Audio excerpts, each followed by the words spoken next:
understanding what the audiences want, and most importantly, how to drive user registration, retention, and engagement.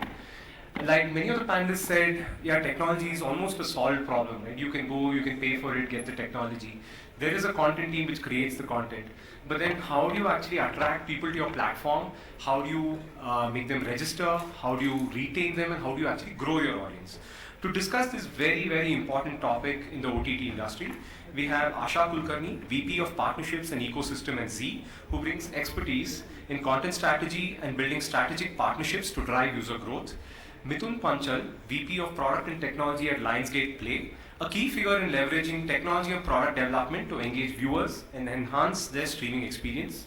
Kinnari Dave, Deputy VP of Product and Innovation at Shemaru, who focuses on innovation, developing new ways to retain users and keep them engaged with compelling content. Moderating this insightful discussion will be Zubin Jimmy Dubash, founder of Yozuha Consulting. Please join me in welcoming our panelists to the stage as they share their experiences and strategies on driving user engagement in this extremely competitive OTT landscape.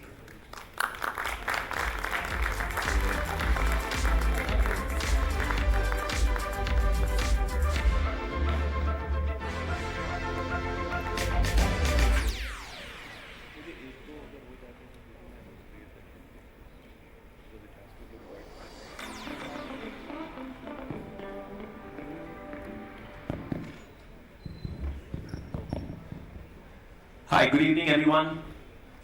Are we audible? Everyone good? It's 4:30, chai ho gaya, little more nectar into the system and ready for a good panel. This time it's more about revenue, it's about the business of the OTT world. Okay, we've talked about content, we've talked about regional, we've talked about platforms, and today we're basically going to talk about how OTTs actually make money, make them use, make them pay, and how it all works. What's that whole machinery all about? Before that, let me tell you a quick background about myself. I'm Zubin Dubash. I basically have had about 20 years in the entire consumer media tech space. I currently run a consulting practice called Yozuha Consulting. We basically work very closely with OTT partners, with content companies and media houses, with AI tech companies, and we basically help each of these collaborate and give them scale with profitability. That's the simple thing that we do. Our whole objective is to basically make you win. That's how we win. Okay? Now coming back to today's session, we've got a very, very exciting panel here. Some really amazing people, and some of them I've worked with in the past. So it's finally friendships coming back and work relations coming back. So today we're going to have some really good fun. I'm going to start with a little more high-level question, and I think that's on everyone's minds right now. The question is that today we've got, can anyone guess what the size of the video consuming market in India is today, digital video market, in terms of users? In terms of millions of users, can someone take a wild guess? Yeah, someone said 500? That's 800 is closer to the internet population, in fact more than that, but the real number is about 550 million users. Out of that, how many are paying users? Yeah, bang on. So about 110 is the right number, 110 million subscriptions in existence. And there's been a lot of question around consolidation. We've seen one big consolidation that's happened recently. Does everyone know that? So you've got Reliance, you've got Jio and Disney, the acquisition that just happened recently. The intent for Sony and Z to happen was there, so there was definitely intent from the giants, right? Now, I'm going to open this up and ask the team, in fact it's a common question to all. Let me start with Kinnari. Kinnari, can you tell me what is your view on how this entire piece is going to pan out in terms of consolidation for the rest of the long tail? Like how will regional OTTs finally consolidate? How will niche OTTs finally consolidate? And let's start off with a little more high level and then we'll get down to the business of OTT. Okay? Sure, Zubin, thanks. So I would say that, earlier when the digital landscape evolved, when Jio came up with this 1 GB per day, everybody of us, just pounced upon that and said, let's have some short-term wins. And we've seen a lot of companies investing into a lot of short-term wins, but those haven't survived, right? So I think now the landscape is investing in some long-term gameplay, long-term wins, etc. And the focus would clearly remain content and consumer. So if your focus is clear, if your product has a good market fit, there's consumer validation of your business, then there is opportunity for you to be in the business. Great, and I see that you guys do a lot of Gujarati stuff. Of course, you built some Gujarati content together. Interestingly, I used to lead the entire OTT business of Shamaru, and Kinnari and I are ex-colleagues as well. So at that point, of course, and even continues to be, Shamaru is primarily a Gujarati regional OTT, and of course, in the Gujarati space, you guys have done such a fabulous job that currently there were some incumbents, but for some reason or the other, they don't exist, just by the sheer size and the scale at which you guys are operating. Yeah, so like most of you know, and of course Zubin, you can second that, we are a 60-year-old company. So our catalog does has a lot of Bollywood, and we want to actively be in this OTT game and start with regional. We started with Gujarati, may end up something else for sure, and keep adding to that as we speak. But yes, there were challenges that we kept on solving, right? Technology remains the biggest things to solve, and we've solved that. Piracy, we've heard the previous panel talk about piracy, right? And we've solved the piracy along with AWS and our tech partner, Saranyo Technologies. So, if you pick up a pirated app, I can, say that at least Shamaru's original content is not available on the pirated app. So we've solved piracy, and we've solved it during the COVID times as well, and it's worked so beautifully that I've also personally presented that at AWS reInvent India 5 years back. So I think we're solving each and every problem as we move ahead, from content to technology, and to making sure we've got that product that the consumer needs. Excellent. So let me just maybe just ask Mithun, what are your thoughts on the whole consolidation of the long tail? Hey, good evening everyone. So everyone might be aware of the very old saying, content is king, right? So the thing is that with this consolidation, what's going to happen is that the entire universe of the content would go to such an extent, right, which will help to get more users and more paying customers, as the content library would be very high. The second thing is that the technology advancements which could be done with the collaboration, right, which could be more useful to give a user-friendly experience. The second part is that the marketing reach also would be quite high, wherein it would give a global, if not global, at least the countrywide exposure to a smaller OTT, which could help in a big way. Asha, what are your thoughts? So, good afternoon everyone. Asha Kulkarni from Z. So, for your question, consolidation is mandatory. It will continue to happen. We have seen the consolidation in telecom segment. We had monopoly. We had other players still surviving. Similarly, video industry or the OTT or the broadcast industry will go through the similar kind of a segmentation, right? But I believe people like Z or Sony, each one of us, we have our own USP. The kind of content what we have created, like Z is 32 years old, production house, media powerhouse. So they remain a family-based or a value-based content which is being created, and it remains as a connected genre for many of the households, like Kumkum Bhagya today. You can go and ask anybody, people talk about Kumkum Bhagya, Choti Bahu. All of these are, household names. So this will remain as such as our other colleagues who spoke or our panels who spoke, the regional content, right? Regional content is coming up. So all of this content we have been creating, it's there with us. Like multilingual, we are the only organization where we had 14 languages. Till date, we continue to have those languages.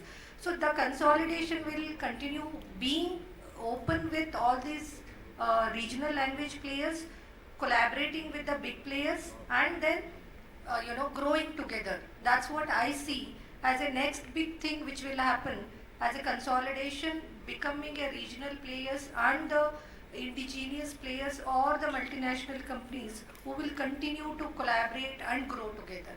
So what I'm hearing is basically that the larger players will also bring in a lot of regional flavors to their content offerings. But what is not coming out yet, and probably it's not in the vision right now, is that whether smaller regional players in each region will actually consolidate and become one big guy in each region. So that's something we need to wait and watch. Okay, so let's get down to the business of OTT. Okay, we've all talked about, I think there are 3 C's in the business of OTT, as I call it. One is content, the other is customer acquisition cost, and the third is connectivity, which I basically combine all your tech costs, your compute, your CDN, your connectivity, and everything that goes into creating your OTT as such and running it. Okay, so that's basically your tech costs. Now, the question here is that when I look at it from a marketing point of view, okay, that's the big question here. Let's take one of those, which is customer acquisition. So, what are the creative ways that OTTs are right now looking at bringing down your, in fact, increasing your ROAS and bringing down your cost of acquisition? So maybe Mithun, you can start with this one. So we being a premium Hollywood content SWOT service, right? What we do is that we do a lot of influencer marketing, right? Where we engage with influencers and where they speak about our content, they promote our content, and we also run reward programs to their user base, wherein we give them free subscriptions and other rewards.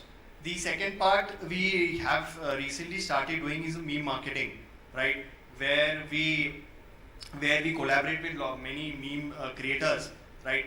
And we just give them the names of the recent releases which are supposed to happen, and then they create the memes and they share it with us, and we then put it on social platforms, which helps us in a big way to create awareness about our content. The third part of the marketing is bit of a data driven, wherein what we do is that we study the data and we see which cities have the highest uptakes. And what we have done recently is that we have tied up with airports in certain metropolitan cities, wherein on their digital displays we are promoting our content big time, and this is helping us in a big way. Interesting. So how has this impacted the ROAS? The thing is that we are getting a lot of subscribers, which is helping us create revenue streams. Okay, so maybe okay, I think I got the picture. ROAS is basically return on ad spend. It's basically saying for every rupee you spend, how much are you getting back, and that the higher that times is, your lower your CAC is. Okay. Yeah. So maybe Asha, would you like to kind of just take on that one and tell us a little bit about your strategies for increasing ROAS and reducing CAC? Yeah. So predominantly we have 70-30 model, AWOD, SWOT, and then the TWOT, right?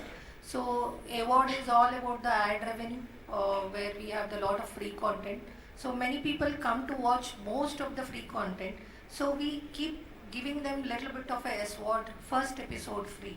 So that's how when people hook to one of the episode, they like to buy. We offer them the subsidized packs where they continue to acquire that keyword content for a one series itself or one episodes, which are like generated by as a original content of Z Studios or acquired web series. So that's one of the model what we have been seeing. Second model is the existing subscribers who are with us, right? So we continue to push the content as and when we are dropping the new series or new content or a new movie. So we actually push those notification to them. We do in-house channel marketing, in-house publishing, personal callings to some of the loyal customers, and we get them back to watch those content with the certain time period and other things. Z has a unique combination which is called Z coins. So we do as a rewards and the loyalty. So Z coins converts into a money. So they like buying that as into real money, is it? Into a real money. So it's like it's like real money gaming. It's not gaming. It's like number of coins. So you get the money, which is like you can consume it as a subscribe. You can earn it in the app and consume it to buy more subscription. Yeah, like a buy wallet more sort of, subscription. like a wallet. So you are not spending as such. So we call it as Z coins as such. So that's the gamification route that you're taking. Exactly. But how has that impacted ROAS? It's now we see a 10% increase compared to what we used to do earlier. Okay. I won't be able to share the real numbers as such. Sure. It's not shareable at this point in time. Sure. But yeah. But 10% increase is good because you're doing some gamification and you're seeing some traction there. Kids? Yeah, so I think we started with the ROAS game, when we started our OTT, but we've now moved to the LTV game, right? So we don't want to play the ROAS game. We were looking at more LTV game, and we strongly believe that the whole LTV game or the platform that we're trying to build will need a lot of brand building exercise and not a one-time spend around acquiring a consumer. So that the whole brand building exercise is something that we are strongly focused on. So for example, this week we are relaunching the Helaro movie in Gujarati, and you would find us in every Navratri Pandal in Gujarat, right? So, and that's where we want to create a brand. So if you look at Indian consumers and their psychology, they would want to own up a brand at the end of the day, right? If you are using a brand of Android mobile A versus B, you would go to any length, to argue it out why your brand is superior. So that's a space we want to create for our platform, and that's our focus. So I think we've now shifted from the ROAS game towards more the LTV game, and putting our energies to building around that. So I have a question on that. When you talk about LTV, and typically most OTTs are pushing for long-term packs, which is 1 year, then how many year packs would term as an LTV? So how many renewals or how many times would a customer come back would you term as LTV? So LTV, so we have different packs. For example, we have denominator A, B, and C, right? Some consumers will directly go to a higher pack and renew, versus some who will be, say monthly and keep on renewing. So there will be an average LTV on the platform that we'll end up tracking, right? Then the average LTV on the platform will give us cues towards, which is a more healthier LTV to go after. Should we go after more, low denominator packs to acquire, because their LTV ends up to being far larger on the platform. Their life and health on the platform is larger. So that's a lot. Then we go into those kind of a data slicing exercise. So has that actually impacted your CAC in any way? Because you're looking at it from an LTV point of view? Yes, of course. When we look at the CAC from an LTV standpoint, it does turn around the table. It does turn around the way we look at our marketing investments, and also, like I said, because we're now wanting to move from a push to a pull kind of strategy, that whole game kind of changes. The table turns around how we look at our P&Ls. That's a very interesting takeaway, because all this while we've been talking about ROAS, which is every time you spend, you get back immediate money. But LTV will actually say every time you spend, you get back money from the same customer over a period of his entire life with you. So that's the good way to look at it, and I think those strategies are working. Let me understand a little bit, now that we've talked about a little bit of acquisition. On the retention side of things, okay, and maybe Mithun, we can start with you on this one. On the retention side of things, we've always talked about saying churn is the biggest constraint for most OTTs. People just walk out, they come in for a show, and they buy a 1 month or a 3 month subscription, and then after the show is done, they are lock, stock, and barrel out, and they jump to another OTT. Someone made a point here. I think the point was based in the earlier panel, saying that people are content loyal and they're not platform loyal. So the question here is on how do we make people more platform loyal, and the definition of renewal should not be an auto renewal.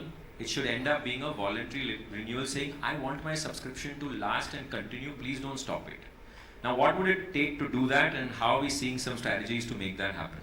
So in our marketing, we make a promise to all the individual 52 weeks, 52 premieres. So that is the promise that we give to users. And what we do is that if we have any big release which is happening, then at that time we heavily promote our long-term packs, right? And we also try to give like a free trial for a try and buy sort of a thing, which has worked for us. The second thing what we do is that during these releases, we also do is that we fetch the data of all the users who have whose subscription are expired, and we have a tool wherein we specifically target them, and we send them lucrative offers like a 50% discount, or maybe rather than a year, get a 15 months subscription or an 18-month subscription. These are some of these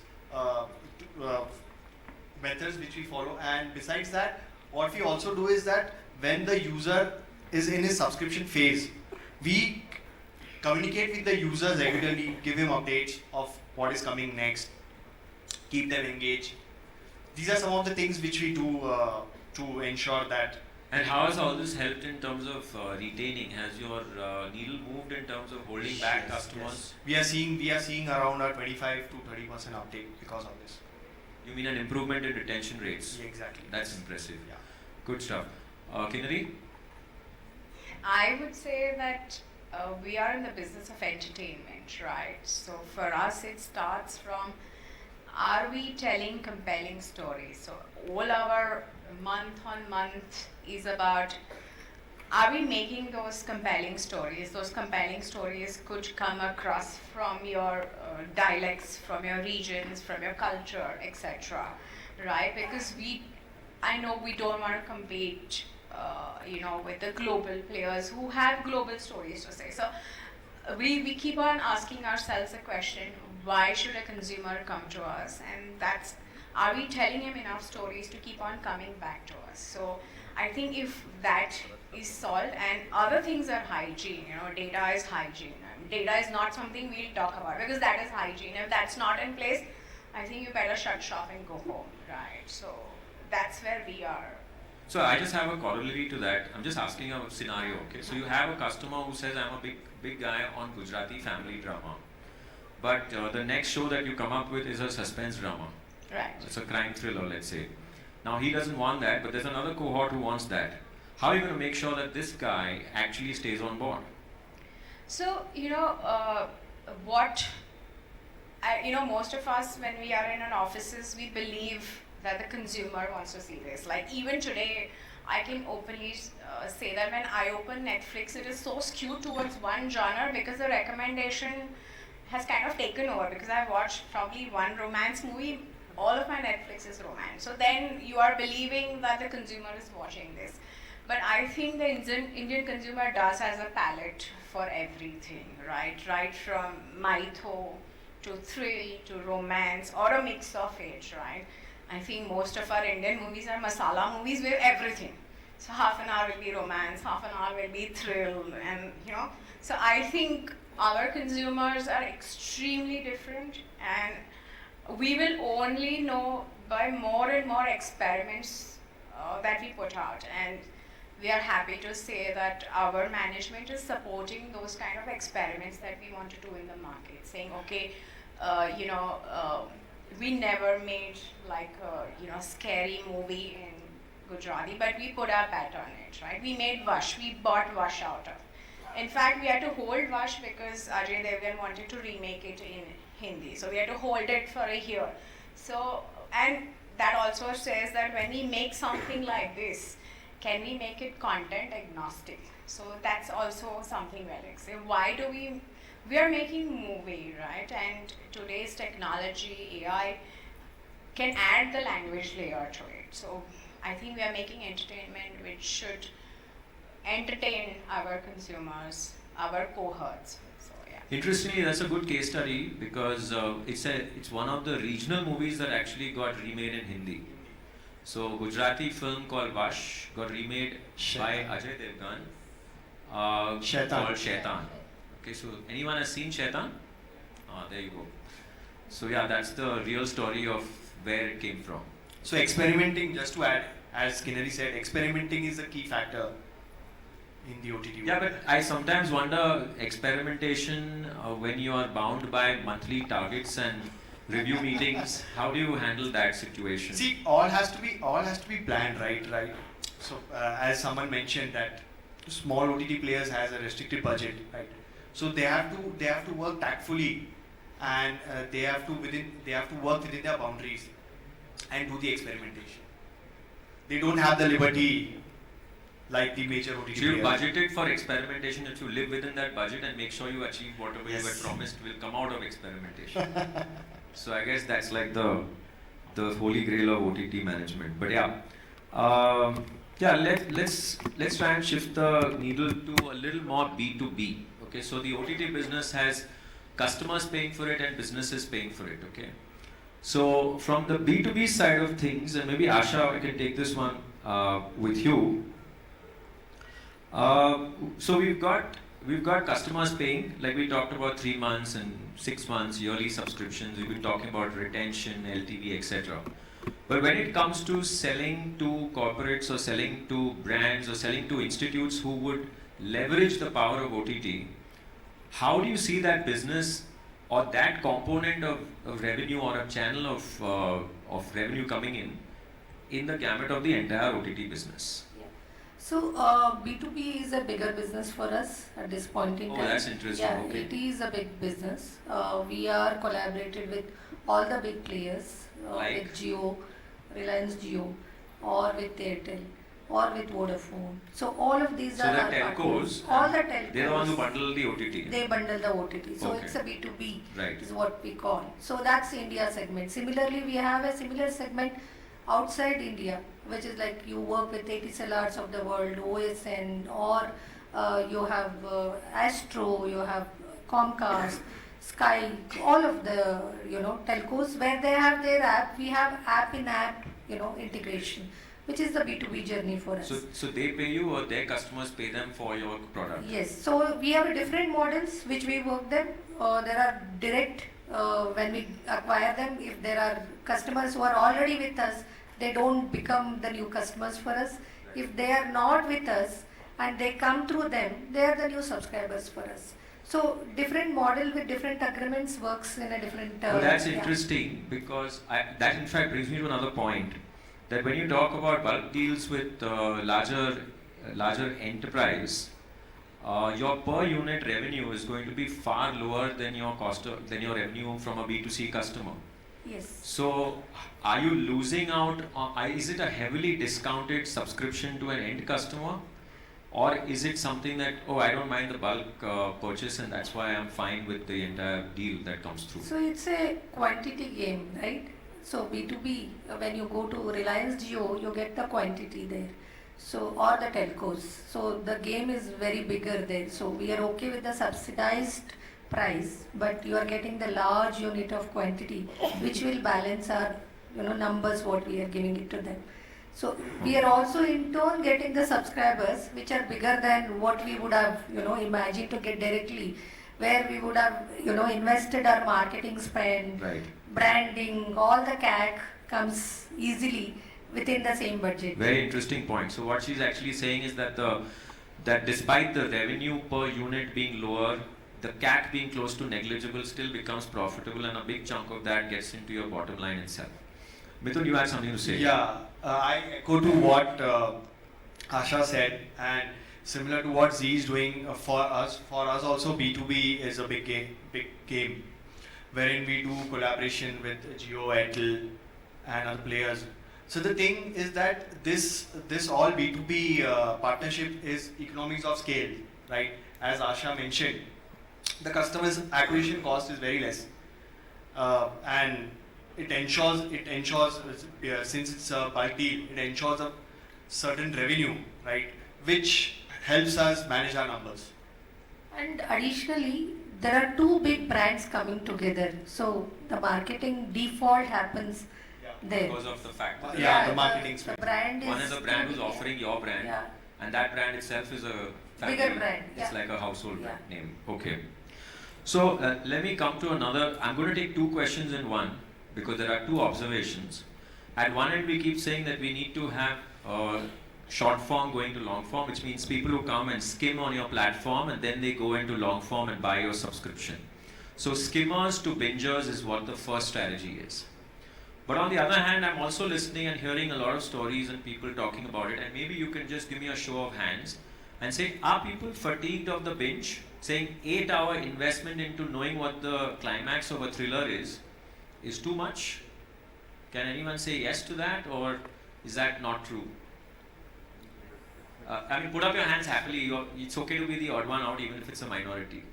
Okay, so there are not many, but yeah, there is definitely some level of thought around this, saying that maybe 8 hours of binging is way too much. Can we look at something shorter? But on the other hand, is the skim to binge the right strategy to get people to actually watch and consume and subscribe? So let's hear your thoughts on that. Who wants to start? So basically, as you said, right, that binge is becoming like a fatigue. But it's a 50-50 thing, right? Some people who have lots of patience, right, they will watch the 8 episodes at one stretch. Someone who might be an impatient, he might just fast forward and just see the climax.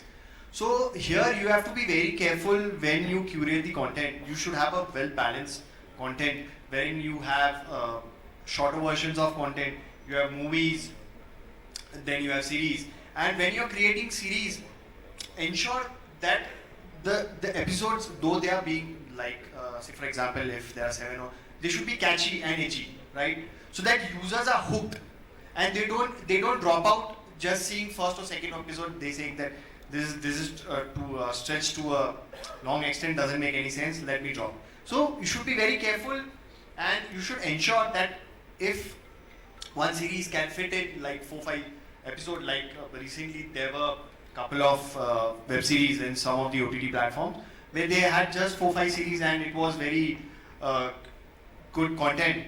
So that is a strategy that all should follow, and they have to be thoughtful on all these things. Okay. Kendri? So I think, how I look at it as is when you are opening any of the OTT apps, right, you are wanting a lean back experience, right? The short form is still some sort of a lean in experience. You're involved, you're using your hand, you're involved. Your recommendations are moving as per what you're doing, etc. So I think the consumers' choices are very clear. Like today on a Saturday night, probably I want a very lean back experience, some content piece, etc. that I want to do. Yes, the short form does helps us create a lot of social chatter and conversations around our content, but I think the long form is still here to stay, right? And with the kind of social lives that we have, the kind of professional fatigues that we have, I think the long form and the lean back experience is a very long-term sustainable thing that we look at. Good. When we talk about lean back and lean forward being short form and engrossed and maybe mobile, lean back means television and CTV. We're seeing a massive uptick of CTV consumption of OTT content, and that's why a lot of ad tech is coming on there, and a lot of startups who are building their entire DNA based on CTV consumption. So how does the panel actually see CTV consumption and revenues impact the overall OTT business? I think I can take that question. Sure. CTV is going to be the big for all the OTT players, right? So if you have to be in the game of OTT, you have to go along with all the OEM players, what the feature they come up with, because they know their system well, they know their platforms well. They would have analyzed the entire data that this is the feature or this is what the continue watching feature on my platform for these content or this platform is giving them the more visibility. So that is where we all have to collaborate with all of these players and be on those ecosystem of that, realm. The moment you are there on that, Samsung has called above the fold, below the fold, right? And then you have the continue watching rail, then you have specific rails. So everybody is making money, but they're the kings now. They are the ones They who are own the making entire experience. making the content as the king, because the delivery mechanism relays with them as a lean back experience is the CTV. We all can binge watch the skimming of short form content, but I think as a mindset and the culture in India, still people would like to sit back with family and watch some content which is everyone can enjoy family oriented or something which I like or you like.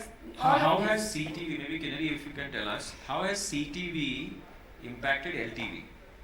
Nice one. So I think the first part of the answer is we want to open the shop wherever the consumer is. So whether he's on a CTV, whether he's on Apple.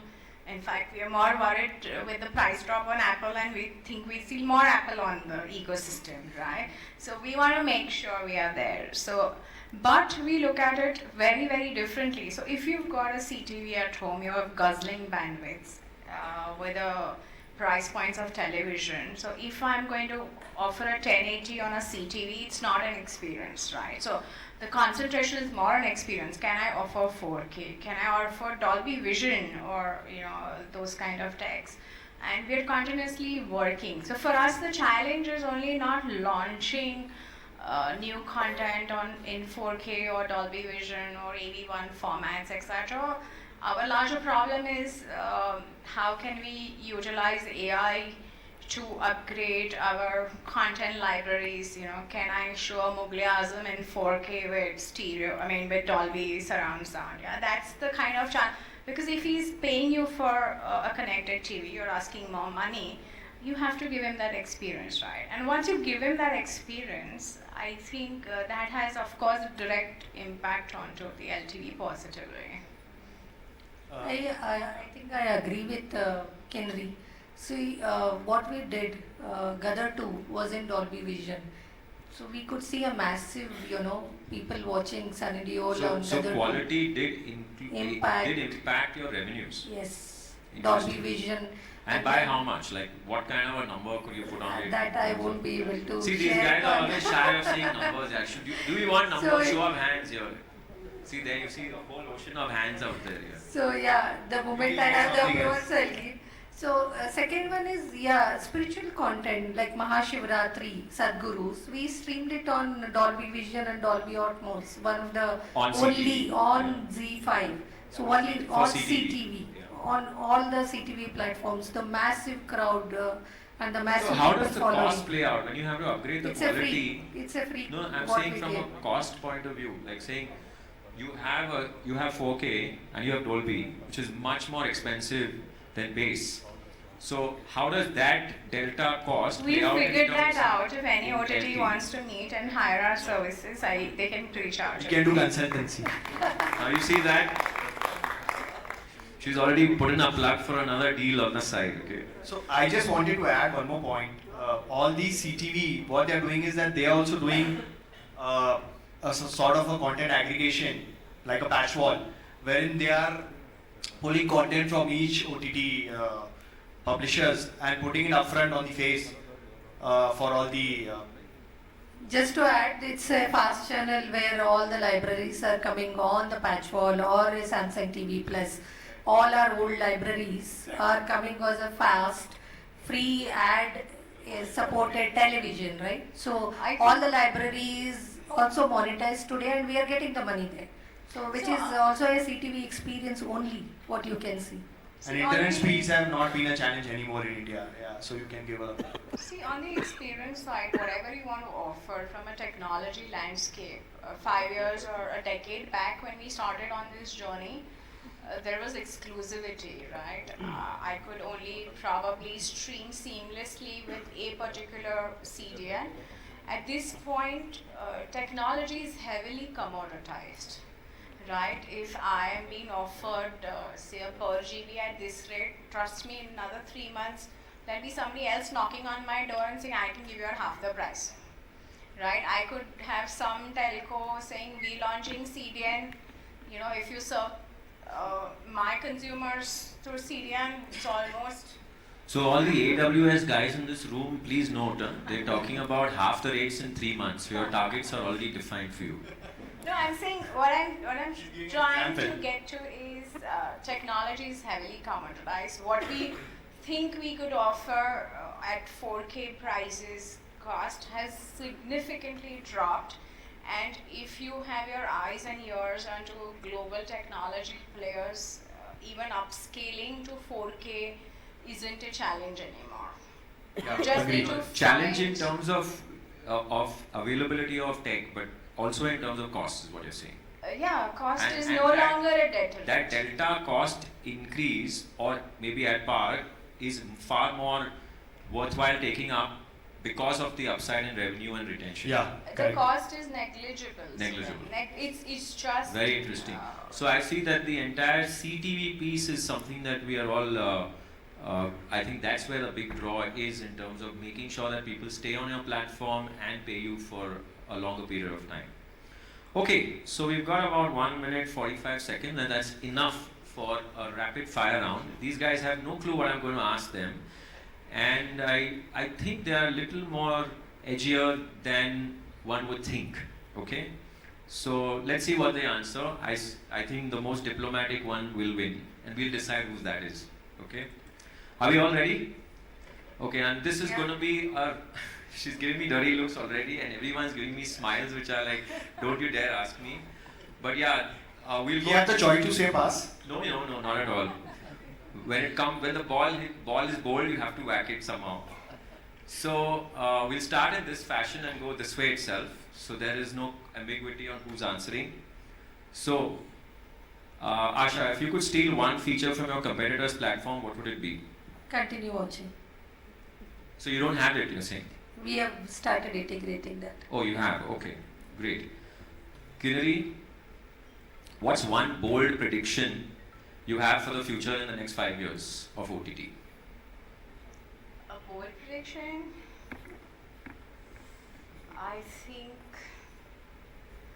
think technology is going to get more commoditized, right? And I don't think I need an army of engineers to run OTT. Currently, also, I'm running an OTT with not more than 20 people. Amazing. So, yeah. Oh, that's a tight ship, yeah. 20 people OTT, it's quite commendable. Okay.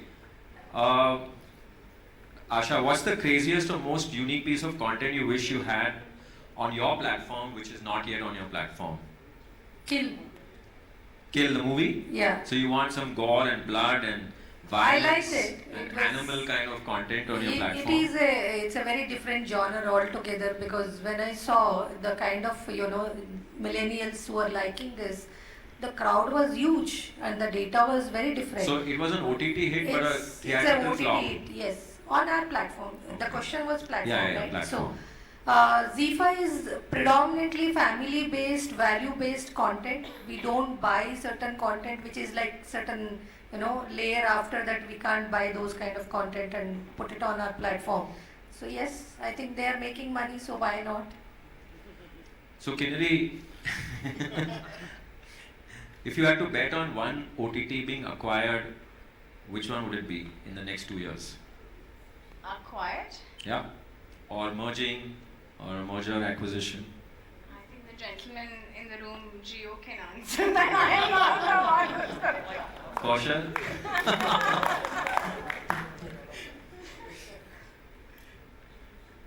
Okay. Okay, this is an interesting one. What is the one All interesting coming to me only. Yeah, all are interesting, I'm sure. But what is the one big thing, big players like Amazon, Netflix, and maybe Disney now, of course, Geo Cinema, which it probably will become, get wrong about their Indian audiences?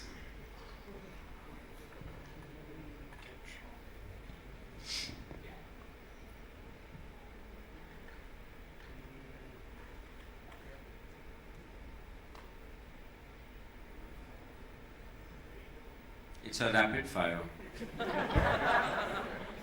All the difficult ones are coming to me. Right now it's looking like a fireside. Yeah, it's okay, come. I need some time to. Okay, let's hear it from Kinnari then. I think they won't get it wrong from a consumer lens. I think what they've got it wrong is the acquisition cost of buying content. They've unnecessarily raised bars to level that, you know. But isn't that a strategy? Saying that you raise content levels to such a high extent that the other guys I mean, can't we compete. Indians are so. So deep pockets win. No, I think, you know, like a gentleman before said, you know, in Karnataka there are 30 movies, there are no buyers, right? Now, there are no buyers because probably the buyers' expectation and the prices have gone up, saying the market benchmarks have gone up, right? But the other Indian OTTs that operate in this market operate with a PNL, right? तो हम तो मतलब बहुत negotiate कर अगर negotiate नहीं करेंगे तो हम खरीदेंगे ही नहीं, चाहे सब्जी हो या content हो.